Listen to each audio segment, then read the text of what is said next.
Dans cette vidéo, nous allons voir ce que sont les listes. Les listes, c'est quoi? C'est juste une collection de données ordonnées. Donc là, je vais créer une liste de langages de programmation que je vais stocker dans une variable langue. Premier langage, Elixir. Deuxième langage, Ruby. Troisième langage, Python. Voilà, j'ai créé ma liste de données. Donc pour créer une liste de données, vous mettez l'ensemble de vos données à l'intérieur de crochets. Maintenant, pour accéder à de la donnée à l'intérieur d'une liste, on a une technique spécifique qu'on appelle le pattern matching. À la différence des autres langages de programmation, le symbole égal en Elixir, ce n'est pas de l'assignation simple, comme en maths où on pourrait dire x est égal à 3. Le symbole égal, c'est ce qu'on appelle le match operator, ou l'opérateur de correspondance. On va essayer de faire correspondre des valeurs de gauche aux valeurs de droite. Je vous donne un exemple dans le cas des listes. On peut créer une liste de variables, ABC par exemple, qu'on va essayer de faire correspondre à une liste de données à droite du égal. 1, 2, 3. Voilà. Ensuite, si j'affiche A, on a 1, B est égal à 2 et C est égal à 3. Donc là, on a réussi à faire correspondre la valeur à la première position de la partie de gauche à la valeur à la première position de la partie de droite. Pareil pour la deuxième position, avec B est égal à 2 et C est égal à 3 en troisième position. Donc on a réussi à faire correspondre les éléments de la partie de gauche aux éléments de la partie de droite. Je vais vous donner un exemple où ça ne marche pas. Si je fais AA est égal à 1, 2, vous voyez, ça ne matche pas. Pourquoi? Parce que A, on a réussi à la faire correspondre au premier élément, 1, et ensuite on essaie de faire correspondre A à 2. Sauf que A est égal déjà à 1. Or, 1 ne peut pas être égal à 2. Ça ne marche pas.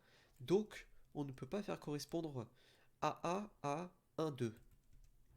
Dans notre cas, on utilise le pattern matching pour accéder aux données d'une liste, mais c'est aussi utilisé comme outil de comparaison. Donc si je fais 1 est égal à 1, ça marche, mais si je fais 1 est égal à 4, ça ne marche pas. Si ça vous semble bizarre au premier abord, c'est tout à fait normal.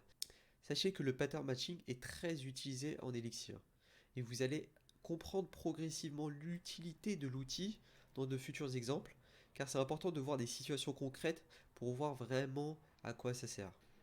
Par ailleurs, les listes ont une propriété très spécifique en Elixir. Elles ont un head et un tail, une tête et une queue. La tête, c'est le premier élément, tout le reste, c'est la queue. Donc dans notre exemple avec langue, la tête, ce sera Elixir, et la queue, ce sera tout le reste, c'est-à-dire Ruby et Python. On peut récupérer le head et le tail en faisant du pattern matching avec le symbole pipe. Donc si on fait crochet head, pipe, tail est égal à langue.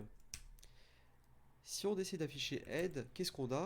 On a Elixir, et tail, on a tout le reste, Ruby, Python. Alors petite précision pour les utilisateurs de Mac, si vous voulez faire un pipe, il faut faire la combinaison Alt Shift L. Alt Shift L et vous avez un pipe. Pour itérer dans une liste, on va utiliser cette propriété des listes et on va itérer sur le head des tails progressivement. Donc là, avec le head, on arrive à accéder au premier élément. Maintenant, on va essayer d'accéder au premier élément du tail, c'est-à-dire Ruby. Donc pour ça, on va faire head, on va prendre tout le reste, tail, et on va essayer de matcher ça sur le tail. Si on fait ça, qu'est-ce qu'on a? On a un head et on a un tail. Le head correspond à Ruby, le tail correspond à tout le reste, c'est-à-dire Python. On peut recommencer l'opération, encore une fois, et là, qu'est-ce qu'on a? Head est égal à Python, tail est une liste vide. Vous allez voir plus tard comment on peut itérer plus facilement sans avoir besoin d'écrire du code compliqué comme on fait maintenant. Retenez juste que simplement avec cette propriété, on peut dégager une méthodologie d'itération qui nous permet d'accéder progressivement à chaque élément d'une liste.